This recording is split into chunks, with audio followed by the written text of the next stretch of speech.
Welcome again to Reflections. We started yesterday and I said, you must stop the comparison.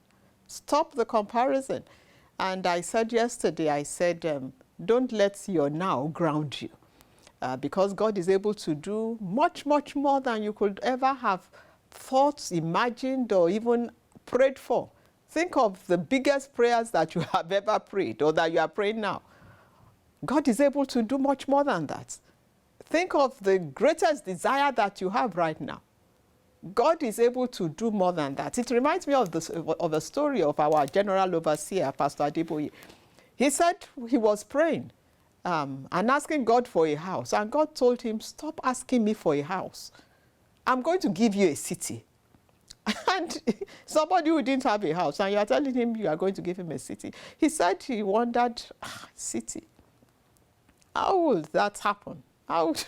Maybe, I don't know what went through his mind then. Maybe he thought, maybe one of these days I will become a governor or something. you know. But if we look at it today, God gave him a city. The redemption camp, when I first used to go there some over 20 years ago, I remember when we had the first Congress there, the Congress which is the December celebration, not the Congress that they used to do way back, many years ago. But about 20 years ago, that's when I went for that Congress, there was one street. And every year as I go back, the camp has grown bigger and bigger and bigger. Before you needed to do some kind of banking transaction, it was just a camp. But today, there are banks inside that place. There are schools in the place. From elementary school, kindergarten, or daycare, all the way up to tertiary level, a college.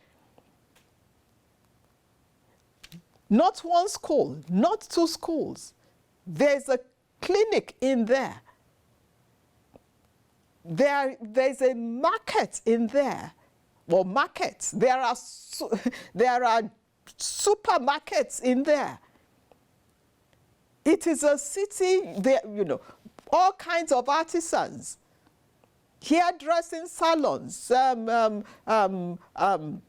could just go on and on. You get into, we still call it camp, but in actual fact, it's no longer a camp. It has its own sewage system, its own electrical system, its own water system. It's a city. It's a city. Various homes, apartments, hotels, restaurants. Stop the comparison. Don't let your now ground you. Because God is able to do more than you could think or imagine, whatever that thing may be. Just keep focused and don't let anything put down your spirit. You just have to have a positive, a God attitude to your life. A God attitude is a positive attitude. And if you think I'm only telling you tales, look at Anna and Peninnah. If you read 1 Samuel chapter 1, Anna was comparing herself to Peninnah. Anna did not have children. Peninnah she was just, having children like a hen would lay eggs and chicks will, she was just producing. Peninnah producing organization. And Anna was just there. And it broke her heart one day that she was crying so much in the temple. The priest said, what kind of woman is this? Is she drunk or something? Because, the way she was behaving from grief was nearly like somebody who was drunk. And she said, no, I'm not drunk. It's my heart that is broken. And the priest said, your heart is broken in the temple of God. Just go your way because God has heard your prayer. And immediately she had a God attitude. She began to rejoice and she left. Your God attitude is going to make the difference for you. Peninnah, or Anna and Peninnah. And we are told that, I don't know how many children Peninnah had. Maybe she had 5 children. I don't even remember. But then Anna had 1. And then Anna had other children. But that one that Anna had is the one we all know. His name is Samuel. His name is Samuel. Do you know the name of any of Peninnah's children? Just tell me the name of one of them. And here we are. In the Bible, we have 1 Samuel, 2 Samuel. Don't let your today ground you. And don't compare yourself to anybody. Don't compare yourself to anybody. God has a script for you. Just you. And like I have said, just pick yourself up. Pick yourself up.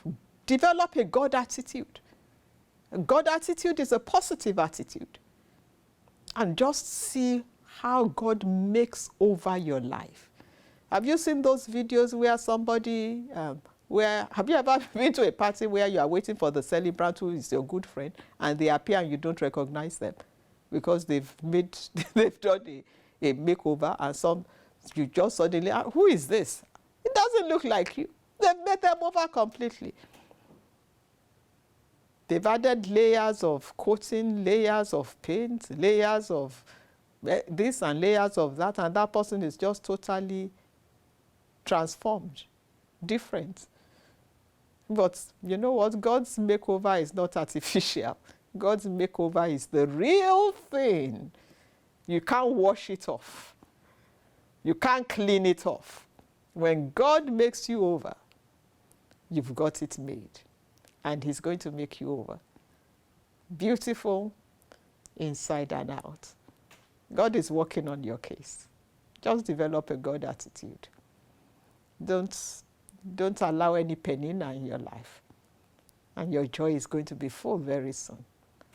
God bless you real good. Again, bringing you a hope pill today, bringing you a word of refreshing. It's Fumi Obilano and it's Reflections.